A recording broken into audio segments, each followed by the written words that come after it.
如果你係因為唔收州所得稅呢6個字，先至將內華達擺入退休清單裏面，咁我勸你唔好咁急住揾搬家公司，因為你很可能係嗰度做緊一件睇落好似好聰明，但實際上可能令你喺退休第10年勁後悔嘅嘢。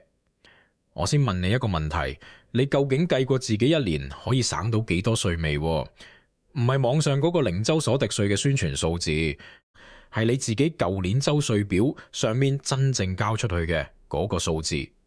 因為有人搬咗去內華達之後，一年確實可以省到幾千甚至上萬美元，但亦都有人最後發現省落嚟嘅稅，被保險、電費、汽車、醫療，仲有一項你根本冇計到嘅成本，即係離開原來嗰個生活圈嘅代價，一啲一啲咁食翻晒，結果稅係省咗，但生活反而仲貴。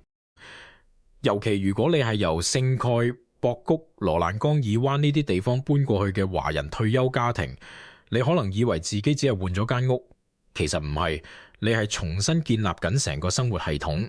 醫生、中文服務、朋友仔女、孫仔孫女、保險、日常交通，仲有嗰啲你以前覺得理所當然嘅小事稅，只係其中一個價錢。今日我哋唔討論內華達到底好唔好呢種問題，我哋直接計一條退休帳。咩嘢人搬去內華達一年真係可以省到一大筆錢？咩嘢人省落嚟嘅州稅都唔夠俾夏天離開拉斯維加斯嘅成本。最後我會俾你一個非常簡單嘅測試，如果你將零州所得稅呢6個字由內華達嗰度攞走佢，仲值唔值得你搬？如果答案係否定嘅，咁你可能根本唔係揀緊一個退休生活，你只係買緊一個稅女。我哋先用一個具體嘅人嚟講，假設有一對華人夫妻，姓陳，68歲，住喺洛杉磯東邊嘅聖蓋博谷，間屋係30年前買嘅，而家已經升咗唔少，賣咗之後還清貸款，手頭上剩翻80萬美元。兩公婆一年嘅收入係咁樣，社安金夾埋4萬美元，傳統 IRA 每年攞4萬美元加埋8萬。佢哋聽朋友講話內華達唔收州所得稅，第一個反應就係咁，我哋搬過去，呢8萬蚊就全部係自己噶啦。呢個諗法好普遍，但係佢係錯嘅。首先，聯邦稅唔會因為你搬去內華達就消失，社安金同傳統 IRA 攞出嚟嘅錢喺聯邦層面要交嘅稅1蚊都唔會少。你搬去內華達只係唔再向加州交州所得稅，咁加州會對呢8萬蚊徵幾多稅呢？好多人以為加州對所有收入都徵好高嘅稅，但實際上加州嘅州所得稅係累進稅，而且社安金喺加州係完全唔計入州應稅收入嘅。對陳生陳太嚟講，真正要重點睇嘅係嗰4萬美元傳統 IRA 攞出嚟嘅錢。呢筆錢作為普通收入，喺扣咗標準抵扣額、結合報稅身份同其他調整之後，實際要交嘅州稅，好可能遠遠低過網上嗰啲搬去內華達一年省幾萬美元嘅宣傳數字。所以我成日都講，唔好淨係用內華達冇州所得稅嚟做決定，你要攞翻自己舊年嘅州稅稅單，睇下實際交咗幾多錢俾加州或者其他高稅州。嗰個數字先至係你搬去內華達之後理論上可以省到嘅上限。記住，只係理論上，因為後面你仲會遇到新嘅成本。但如果你係一個高收入退休人士，情況就完全唔同晒。假設你一年有15萬美元嘅投資收入，包括股息、資本利得、租金收入，再加埋養老金，住喺加州可能要交成1萬蚊甚至更多嘅州稅。呢種情況下，內華達帶嚟嘅州稅差異就可能達到每年5位數。尤其當應稅投資收入、養老金同其他普通收入規模比較大嘅時候，所以你睇到零州所得稅到底值幾多錢，唔係取決於你幾憎加州，而係取決於你嘅收入結構。如果你退休收入主要嚟自社安金同少量 IRA， 咁內華達嘅稅務優勢其實好有限。如果你有大量應稅投資收入、年金或者延稅賬戶攞出嚟嘅錢，咁呢個優勢先至真正開始顯現。而且呢度仲有一個好多人會忽略嘅陷阱，搬去內華達並唔代表加州就自動由你嘅稅務生活度消失。如果你喺加州仲保留緊出租屋，每個月收租，咁呢筆加州來源收入仍然可能需要向加州報稅。如果你喺兩個州之間長期來來往往，冇真正切斷加州嘅居民身份，加州稅務部門仍然可能當你係加州稅務居民。換句話講，唔係你喺拉斯維加斯買咗間屋換咗個車牌就乜都搞掂晒。真正嘅居民身份判斷通常要綜合睇你嘅居住事實同生活聯繫，包括住所、家庭、財務同其他能夠反映生活重心嘅因素，而唔係淨係睇你有冇換車牌。所以搬屋之前，如果你有複雜嘅加州資產，最好揾一個屬跨州稅務嘅會計師問清楚，而唔係自己拍腦袋。講完稅，我哋嚟講房產稅。內華達嘅房產稅負通常相對較低，但係你唔好簡單用房價乘0.5%嚟估算自己嘅稅單。內華達嘅房產稅計算涉及評估價值稅率同適用嘅稅收上限同減免，所以睇樓嘅時候最有價值嘅數字唔係網上嗰個平均稅率，而係呢間屋舊年嘅真實稅單，同埋你作為自住屋入住之後適用咩規則。內華達法律對合資格嘅自住屋有年度稅負增長限制，通常叫做3%嘅漲幅上限。呢個政策聽落好正，但網上好多人將佢理解錯晒。我見過有人話內華達嘅屋評估價每年最多升3%，有人話所有屋嘅稅都唔會升超過3%，呢啲全部錯。呢度最容易誤解嘅一點係所謂3%嘅限制，唔係話你間屋嘅市場價值每年只可以升3%，亦都唔係話每間屋嘅稅單永遠只可以升3%。佢係針對合資格嘅主要住宅喺特定稅收規則之下嘅年度稅負增長。你間屋嘅市場價值可能一年升10%，但稅單增長會被限制喺3%以內。呢個係一個非常好嘅保護，但佢有幾個前提。首先，呢個優惠只適用於你嘅主要住所，唔係每間物業都可以享受。其次，新起嘅屋或者業權發生某啲變化嘅時候，當年嘅稅負增長限制可能唔適用，要等到下一年先至進入呢個上限體系。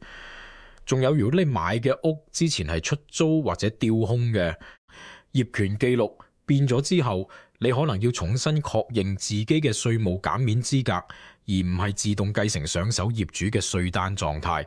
呢個過程唔係自動嘅，所以如果你而家睇緊內華達嘅屋，唔好問中介稅率係幾多，呢個問題冇意義。你應該問嘅係呢間屋舊年實際稅單係幾多錢？我搬入去作為自住屋之後可以攞到咩減免？未來幾年稅單會點樣變？呢3個問題嘅答案先至真正影響你退休之後每個月嘅現金流。房產稅低係好事，但真正嘅價值唔係稅率低，而係可預測。退休之後你最驚嘅唔係賬單大，而係賬單冇辦法預測。一個每年穩定增長受到限制嘅稅單，同埋一個每隔幾年就跳一跳嘅市場評估稅單，完全係兩種生活。接下嚟我要講一樣好多人搬去內華達之前完全冇計過嘅嘢，隱形賬單。第一張係電費，拉斯維加斯嘅夏天唔係普通嘅熱。2024年拉斯維加斯出現咗112日達到華氏100度以上，2025年係77日，但8月份依然出現極端高溫。2026年7月底，國家氣象局再次向拉斯維加斯同南內華達部分地區發出極端高溫警告。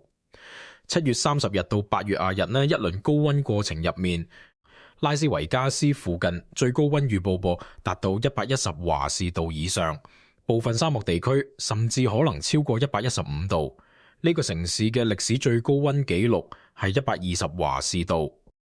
2024年7月7日啱啱創下。喺呢啲地方，冷氣唔係舒適嘅選擇，係生存嘅必需品。一年入面至少有4到5個月，你嘅冷氣使用時間會非常之長。夏天嘅電費對退休家庭嚟講，可能係一個明顯增加嘅支出。屋大隔熱，一般冷氣效率低嘅時候，每個月賬單去到幾百美元，一啲都唔出奇。你仲要定期維修冷氣系統，換隔塵網，檢查壓縮機。但具體到底幾多錢唔可以靠網上一個平均數字嚟判斷，因為屋嘅面積、隔熱、冷氣效率、朝向同埋恆溫器設定都會造成好大差異，所以買樓之前唔好靠估，直接問賣家攞過去12個月嘅電費記錄，尤其要重點睇6月、7月、8月，你真正要睇嘅唔係拉斯維加斯電費貴唔貴，而係呢間屋舊年夏天到底使咗幾多錢。嗰個數字比任何人嘅經驗都可靠。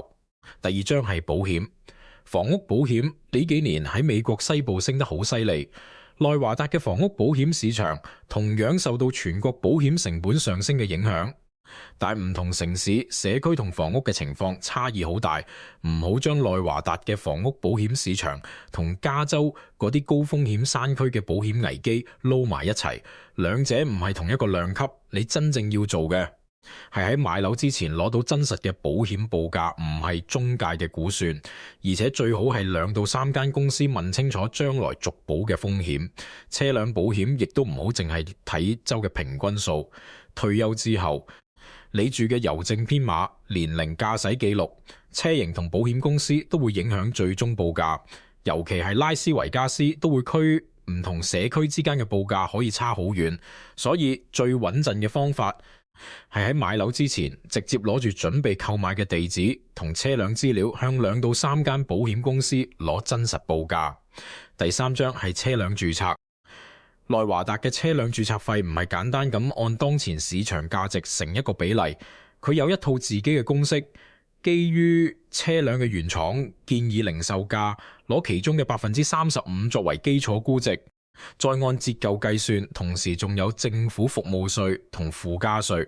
好多人由加州搬過嚟，第一次去機動車管理局註冊部車嘅時候，會發現呢筆費用同自己想象中嘅普通車牌費完全唔係一回事，所以唔好用。我部車而家值3萬美元，所以註冊費就係3萬美元乘一個稅率呢種算法。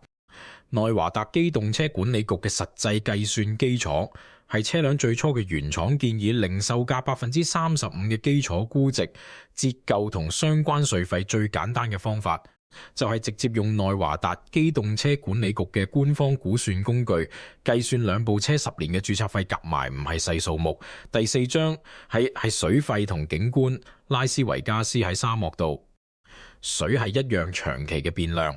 去到2026年夏季，米德湖嘅水位仍然處於一個值得關注嘅低位。美國墾務局嘅即時數據可以睇到，水位喺2026年夏季繼續下降。呢度我唔建議大家死記某一日嘅數字，因為水位日日都變。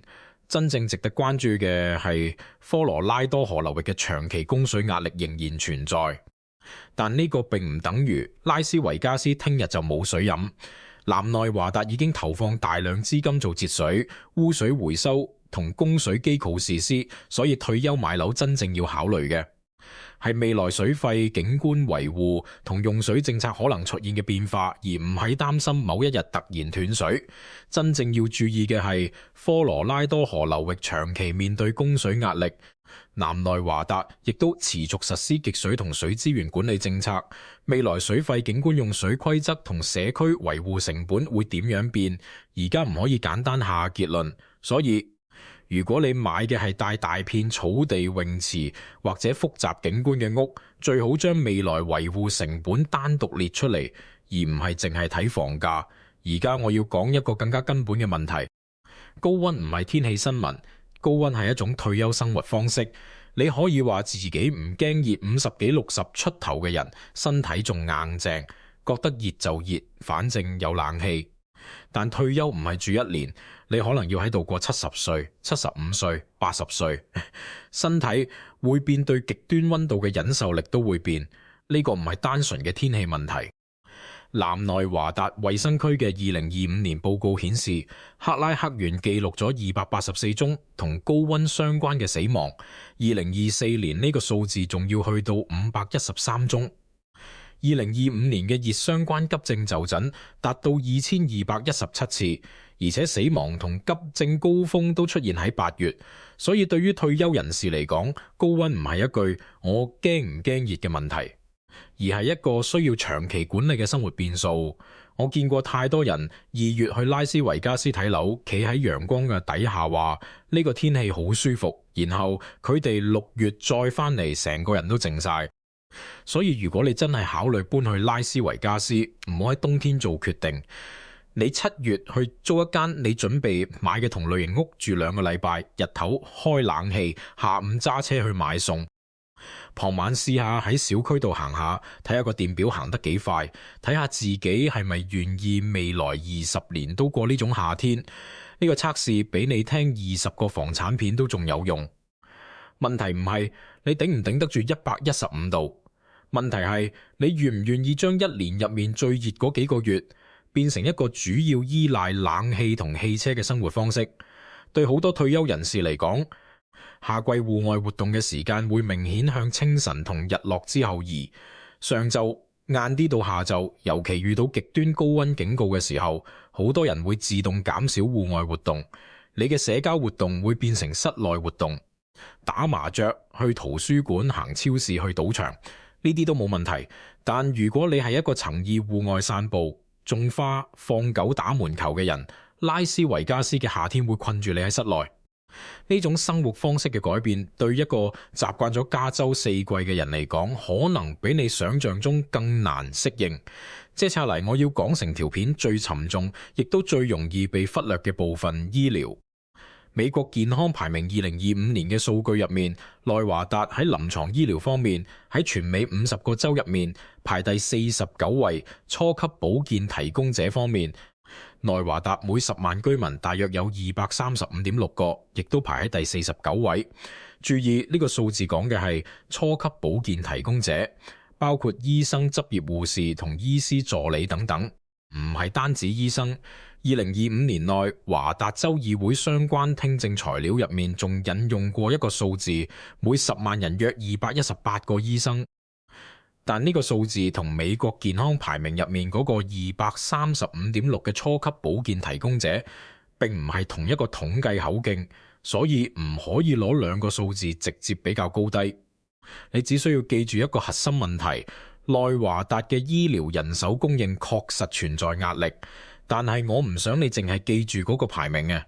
呢啲排名真正講嘅唔係內華達冇好醫院，而係一個更實際嘅問題：醫生夠唔夠，約唔約得切，願唔願意接收新症。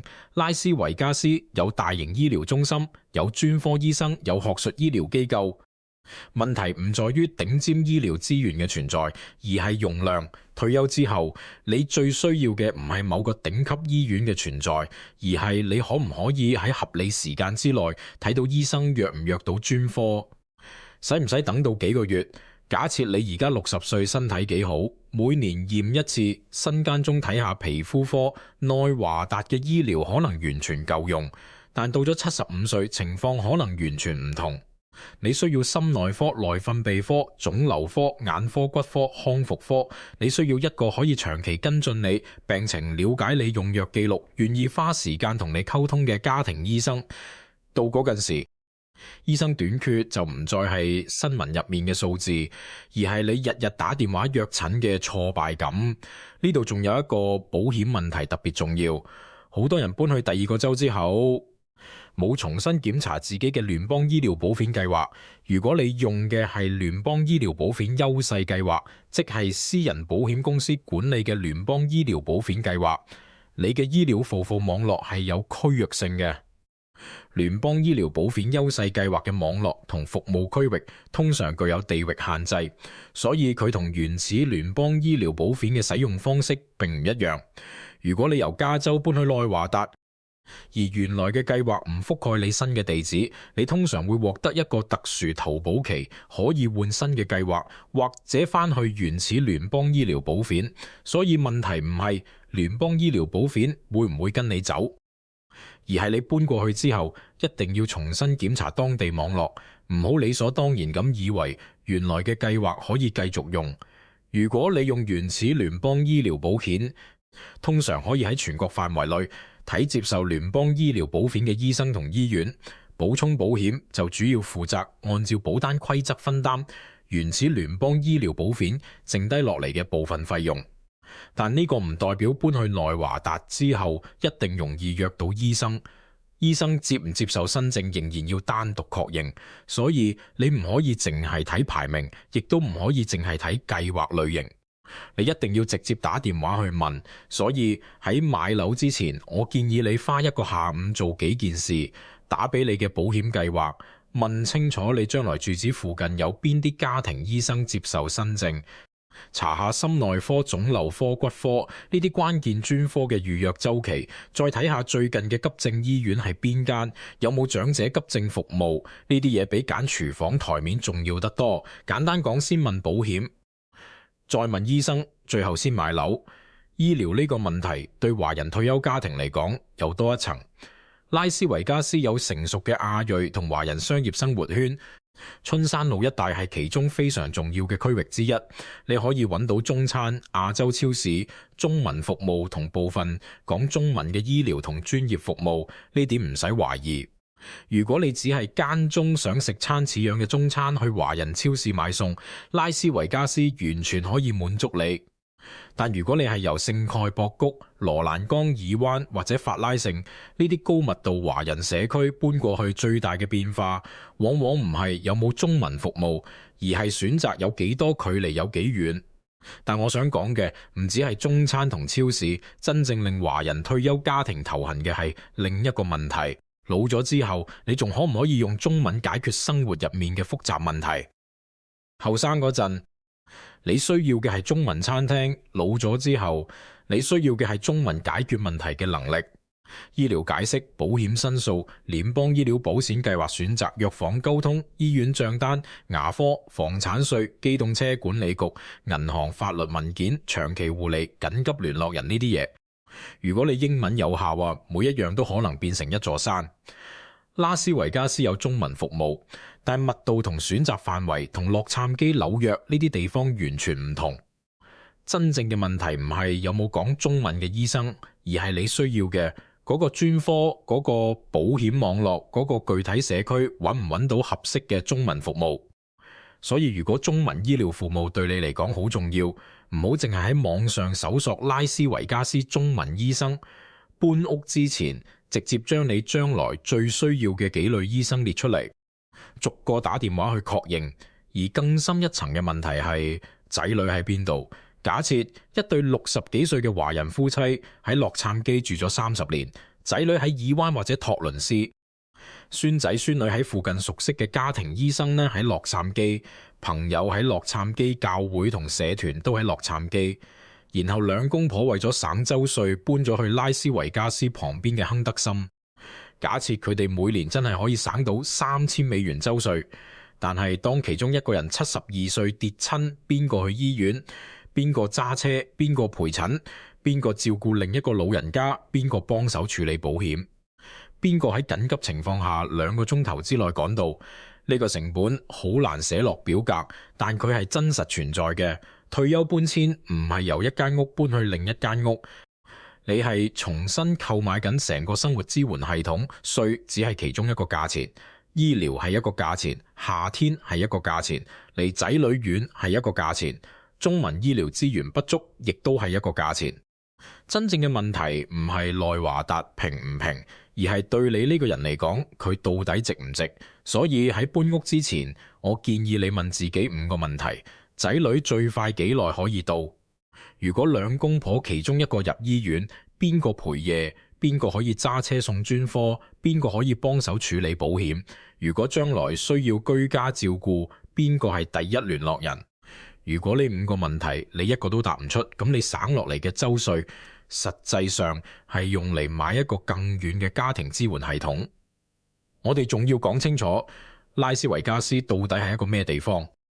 好多人話佢係旅遊城市，唔適合退休。呢個講法太絕對啦。2025年，拉斯維加斯接待咗約3855萬遊客，旅遊經濟影響約809億美元。呢個意味住呢度嘅餐飲、娛樂、酒店、演出同航空資源確實非常豐富。你夜晚10點想食餐好嘅冇問題，你想睇唔同級別嘅演出冇問題，你有親戚朋友過嚟玩，招呼起嚟非常方便。冬天嘅時候，戶外活動都好舒服。呢啲都係真實嘅優點。問題唔在於旅遊本身，而係你住喺邊個位置。如果你貪熱鬧，買喺近長街嘅地方，咁你要接受遊客噪音、交通擠塞、節日加價，同埋更加明顯嘅城市旅遊區環境。如果你買喺亨德森、薩默林呢啲相對成熟嘅住宅區，日常生活可以好靜，遊客基本唔會騷擾到你。關鍵係你唔係買緊拉斯維加斯呢個概念，而係買緊一個具體嘅生活半徑。亨德森同薩默林嘅55歲以上社區，同拉斯維加斯大道嘅世界完全係兩回事。如果你最頂唔順嘅係沙漠酷熱，咁雷諾可能更值得睇下。雷諾海拔高啲，夏天相對涼爽啲，近太浩湖，戶外活動多啲，賭場旅遊嘅氣氛亦都冇拉斯維加斯咁重。但雷諾嘅華人社區更細，醫療資源亦都有限。雷諾嘅住屋市場同拉斯維加斯唔同。唔可以簡單用平或者貴嚟判斷，真正要比較嘅係你準備購買嘅具體社區、房型、房產稅、保險同醫療距離。而且北內華達嘅野火煙霧問題唔可以忽視。2025年內華達州記錄咗大量野火，官方唔同統計口徑嘅最終數字有啲出入，但燒毀面積大約喺幾十萬英畝級別。所以如果你考慮雷諾，唔應該淨係睇夏天涼唔涼，仲應該將野火季節嘅空氣質素納入退休生活測試。對老人家嚟講，空氣質素差嘅日子係實實在在嘅健康風險。所以雷諾解決嘅係熱嘅問題，但佢冇同時解決華人社區同醫療嘅問題。你到底要優化邊個變數怕熱？雷諾可能更加適合怕醫療唔方便，拉斯維加斯可能好啲。你 book 開中文生活圈，咁就要重新考慮係咪真係要離開加州。講咗咁多風險，你可能會覺得我喺度勸你千祈唔好去內華達。其實唔係，內華達對某一類人嚟講可能係好有吸引力嘅退休選擇，但對另一類人嚟講，佢可能係一個好昂貴嘅錯誤。分別唔在於你有冇錢，而係你點樣用呢個地方。我而家將退休搬去內華達嘅人分成3種。第一種，全年居住，呢種模式更適合身體狀況比較好，唔太依賴中文服務，醫療需求相對可控，而且願意長期適應沙漠氣候嘅人。如果你平時就從事室內活動，或者你住喺亨德森同薩默林嗰種有良好社區配套嘅地方，夏天可以打牌、游水去社區中心，咁全年居住對呢類人嚟講可能係可行嘅。第二種，候鳥式退休，冬天住內華達，夏天離開拉斯維加斯。冬天嘅天氣確實好，陽光充足，氣溫舒服，戶外活動豐富，生活成本相對可控，而且冇州所得稅。你可以喺11月底搬過去，住到3月底或者4月初嗰幾個月，你可能會覺得呢度非常之適合退休。然後夏天來之前你走人，可以去加州海岸、俄勒岡、華盛頓州、加拿大，或者返你原來嘅城市住4-5個月。咁做嘅好處係你可以避開拉斯維加斯最熱嗰幾個月，同時利用冬天相對舒服嘅氣候。至於稅務優勢能唔能夠真正實現，仲要睇你係咪符合內華達居民身份，同埋你係咪仍然同原州保持足夠緊密嘅生活聯繫。但係我要特別強調，呢個唔係免費嘅候鳥式退休，需要你有另一處住所，或者每年俾幾個月租金。你仲可能有2部車、2份保險、2套生活用品。你要計埋來回交通成本。如果你準備兩地生活，一定要提前確認自己嘅具體醫保計劃喺2個地方點樣用，尤其係聯邦醫療保險優勢計劃、處方藥計劃同商業保險嘅網絡範圍。唔好假設有聯邦醫療保險就全國所有醫生都一個樣。如果你喺逃離夏天嘅過程入面，每年使咗12000、15000美元，而你喺內華達省嘅州稅得8000美元，咁你其實係倒貼。所以候鳥策略更適合有資產、有第二居所或者有季節性租屋預算嘅人。對大多數靠固定退休收入生活嘅人嚟講，兩地生活好可能唔係省錢，而係增加複雜度。第三種，根本唔好搬，呢個選項好多人唔想聽。但佢恰恰係我最想幫某部分人講嘅說話。如果你退休收入主要係社安金周稅本身唔高，如果你醫療需求比較多，要經常睇專科，如果你嘅仔女都喺圓洲，中文社區對你非常重要。如果你唔想承擔兩地生活成本，亦都唔曾意極端高溫，咁留翻喺原來嘅地方，可能先至係最好嘅退休決定。退休頻道最容易犯嘅錯誤，就係同人講個個都應該搬去低稅州。唔係有啲人最好嘅退休決定就係留低。所以喺你做決定之前，我要俾你一套非常簡單嘅計算。你而家可以暫停一下，攞張紙將下面呢幾項寫低。第一，你舊年實際交咗幾多州所得稅俾州政府，唔好用理論稅率，用你聯邦稅表同州稅表上面嘅真實數字。第二，如果你搬去內華達，呢部分州稅可以省到幾多？記住聯邦稅唔會變，聯邦醫療保險嘅收入相關附加費亦都唔會因為搬屋而消失。第三，你去到內華達之後新增嘅生活成本係幾多？房屋保險、汽車保險、電費、水費、社區管理費、車輛註冊、房屋維修、醫療交通、夏季避暑旅行，每一樣都盡量用實際報價。第四，你嘅醫療可及性點樣？你嘅醫生接唔接受你嘅保險？接唔接受新症？專科預約要等幾耐？第五，你嘅家庭支援系統仲喺度嗎？仔女原來住20分鐘路程，而家變成4個鐘車程，呢個損失你承唔承受得到？第六，如果你要候鳥，夏天離開嘅成本係幾多？